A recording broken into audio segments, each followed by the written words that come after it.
Hello dear students, कैसे हैं आप सभी। आई होप आप सभी बहुत अच्छे होंगे। Manish GS academy YouTube channel पर आप सभी का स्वागत है। और आज की इस वीडियो के अंदर हम बात करेंगे आरआरबी ग्रुप डी का एक्सपेक्टेड कट ऑफ क्या रहने वाला है, क्योंकि अधिकतम बच्चों ने फॉर्म फिलअप कर चुके हैं। जिन्हें जिस जोन में फॉर्म अप्लाई करना था वो उस फॉर्म अप्लाई कर चुके हैं। इसके बाद अधिकतम बच्चे तैयारी की तरफ लग रहे हैं और कुछ बच्चों के माइंड में चल रहा है कि कट ऑफ कितना गया था। और पहली कट ऑफ से इस बार 2019 की जो कट ऑफ रही थी और इस बार 2025 की जो कट ऑफ रहेगी उसमें कितना डिफरेंस देखने को मिलेगा। तो मैं कुछ इंपॉर्टेंट जोन लेकर के आया हूं जो आप लोगों के द्वारा अधिकतम फॉर्म या कह सकते हैं अधिकतम आवेदन इन जोन के अंदर किए गए हैं। उसके बाद कुछ बच्चों को लगता है कि हम इन जोन में अप्लाई कर गए बिल्कुल सेफली हैं और हमें इतनी पढ़ाई करने की आवश्यकता नहीं है। तो ये सब डाउट अपने निकाल दीजिएगा। प्रिपरेशन सभी को शानदार तरीके से और अच्छे लेवल की प्रिपरेशन करनी पड़ेगी, तभी आप लोगों का ये एग्जाम क्वालिफाई हो सकता है। क्योंकि अब वर्तमान के टाइम में भारत के अंदर इतना हाई कंपटीशन हो चुका है कि रेलवे ग्रुप डी की वैकेंसी के लिए भी जो बच्चे बीएड बीटेक कर रखे हैं वो भी आवेदन इसमें करते हैं और इस परीक्षा के अंदर बैठते हैं।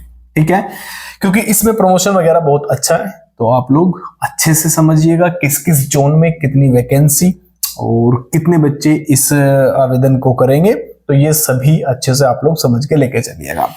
एक्सपेक्टेड कट ऑफ जब तक एग्जाम नहीं होता, जब तक कोई भी यूट्यूब के अंदर या कोई भी टीचर इस बात को नहीं कह सकता कि भोपाल जोन के अंदर आपकी कट ऑफ सेफ रहेगी और इतने नंबर पर आपका सिलेक्शन हो जाएगा।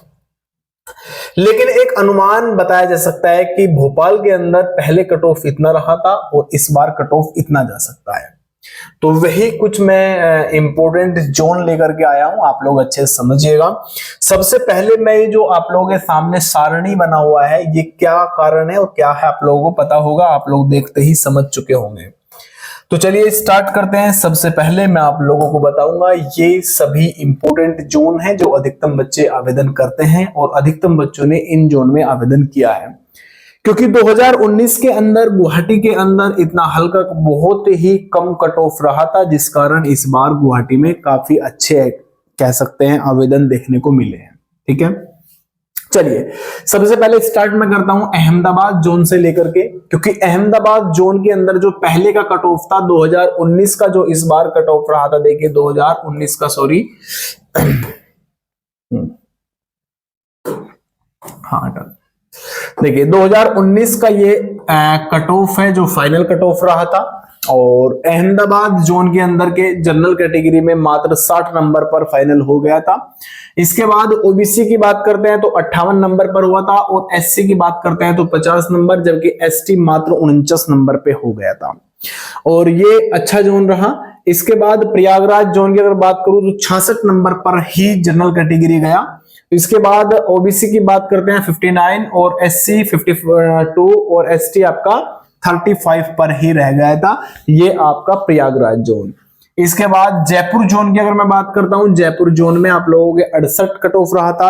अब मैं प्रीवियस कट ऑफ इसलिए आप लोगों को बता रहा है क्योंकि काफी बच्चों ने पहले इन जोन में फॉर्म अप्लाई किया था और काफी बच्चों को क्या होता है कि सिलेक्शन जोन पर ही आधारित हो जाता है।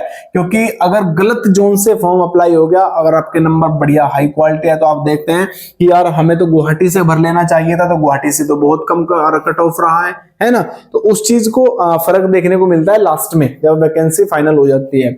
तो इसके बाद में आपको एक्सपेक्टेड कट ऑफ कितना रहेगा, कितने आप लोगों को फाइनल सिलेक्शन होगा, ये भी आप लोगों को जानकारी दूंगा। आप लोग 2 मिनट दीजिए, मैं आपको अच्छे से समझा देता हूं। तो जयपुर जोन में जनरल कैटेगरी का 68 रहा, ओबीसी का 61 रहा था और एससी का 54 रहा और एसटी का आपका 54 ही रहा था। भोपाल जो जोन था आप लोगों को यहाँ पर 65 नंबर पर जनरल कैटेगरी गया, ओबीसी 58 यानी 58 नंबर और एससी 49 यानी 49 नंबर पर रहा था और एसटी की अगर बात करेंगे तो 44 पर ही आपका सिमट गया। ठीक है, गुवाहाटी की बात करते हैं 60 नंबर 60 पर हुआ, ओबीसी की बात करते हैं 50 नंबर पर हुआ था मात्र, और भैया यहाँ पर एससी की अगर हम बात करते हैं तो 44 नंबर पर हुआ, जबकि एसटी की अगर बात करते हैं तो 49 नंबर पर ही आपका फाइनल हो गया था। ठीक है, और इसके बाद यहां पर अगर मैं बात करता हूं कोलकाता की, कोलकाता का देखिए सबसे हाई कह सकते हैं कि जनरल कैटेगरी वाले जो स्टूडेंट्स रहे थे उनका बेटा आपका 70 नंबर तक चला गया।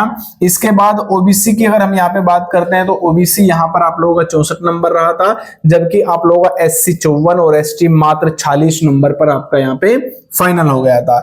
मुंबई की अगर मैं बात करता हूं तो 64 नंबर पर जनरल गया, ओबीसी की अगर बात करता हूं तो 58 नंबर, और एससी की अगर मैं बात करता हूं मात्र 51 नंबर पर रहा था, जबकि एसटी मात्र 44 नंबर पर रहा। ठीक है, इसके बाद अधिकतम छात्र जो आवेदन करते हैं वो पटना में करते हैं, तो पटना 66 नंबर तक चला गया था, क्योंकि बहुत सारे बच्चों ने पटना से अप्लाई कर लिया था। ठीक है ना। इसके बाद ओबीसी 61 रहा था, एससी आपका 50 और एसटी मात्र आपका यहाँ पे 46 नंबर पर रहा था। चलिए इसके बाद बात कर लेते हैं हम बिलासपुर जोन, जो आप लोगों के लिए अच्छा खासा कह सकते हैं, आप लोगों के लिए कहा जाता है कि बहुत अच्छा सेफ जोन है, बिल्कुल आप यहां से आवेदन करिए। YouTube पे 1000 वीडियो आप लोगों को ऐसी मिलेगी जिसमें कहा था कि अगर इस जोन से फॉर्म भर लिया तो आपकी सिलेक्शन पक्का। ये सब बेकार की बातें हैं भैया, सिलेक्शन तो मात्र आपकी पढ़ाई से ही होगा, न कि जोन बदलने से। कह सकते हैं कि हाँ, अगर आप लोग देख के कि किसमें कितनी वैकेंसी है, मीडियम वैकेंसी में आवेदन करिएगा, ना तो बहुत कम में करना है और ना ही बहुत अधिक में करना था। ठीक है ना। जिसमें मीडियम वैकेंसी है, ठीक ठाक वैकेंसी है, उसमें आप लोगों को आवेदन कर देना चाहिए। ऐसा भी नहीं है कि सबसे अधिक वाली पोस्ट पे कर दे, क्योंकि आप सभी को पता है सबसे अधिक बच्चे उसी पे आवेदन करेंगे। ठीक है, सबसे कम में कर लिया तो वे माइंडेड जो एक्स्ट्रा दिमाग चलाते हैं, एग्जाम से आगे सोच लेते हैं, तो वे बच्चे फंस जाते हैं सबसे कम वैकेंसी वाले, वहां उससे भी ज्यादा हाई कह सकते हैं कंपटीशन बन जाता है। तो देखिए बिलासपुर यहां पर टोटल पोस्ट कितनी हुआ करती थी भैया, आपकी 1327 पोस्ट थी, और इसमें जनरल कैटेगरी का 60 गया, ओबीसी का 57 गया, एससी का आपका 50 गया और एसटी का आपका 42 गया था। इसके बाद सिकंदराबाद पोस्ट जो आपका जोन है, इसमें यहां पर आप लोगों की टोटल पोस्ट थी 1642 पोस्ट, और इसमें जनरल कैटेगरी ने आवेदन किया तो जनरल का हुआ था 57 पे फाइनल, और इसके बाद ओबीसी का 52 नंबर और एससी का आपका 46 और एसटी का आपका 43 नंबर पे। नई दिल्ली की जोन जो आप लोगों का सबसे बढ़िया जोन कहा जाता है, और अधिकतम बच्चे पश्चिम उत्तर प्रदेश, दिल्ली, हरियाणा, राजस्थान और कह सकते हैं आप लोगों का हाँ चंडीगढ़ वगैरह के सबसे ज्यादा बच्चे यहीं से आवेदन करते हैं। तो 4785 पोस्ट थी भाई साहब टोटल पोस्ट सबसे ज्यादा। और देखो एक चीज मैं आपको बताऊं, 70 कट ऑफ जा रही है भाई साहब, जनरल कैटेगरी का 70 कट ऑफ यहां पे गया, और ओबीसी का गया 64 कट ऑफ, जबकि एससी 60 और एसटी आप लोगों का 50 नंबर पर रहा।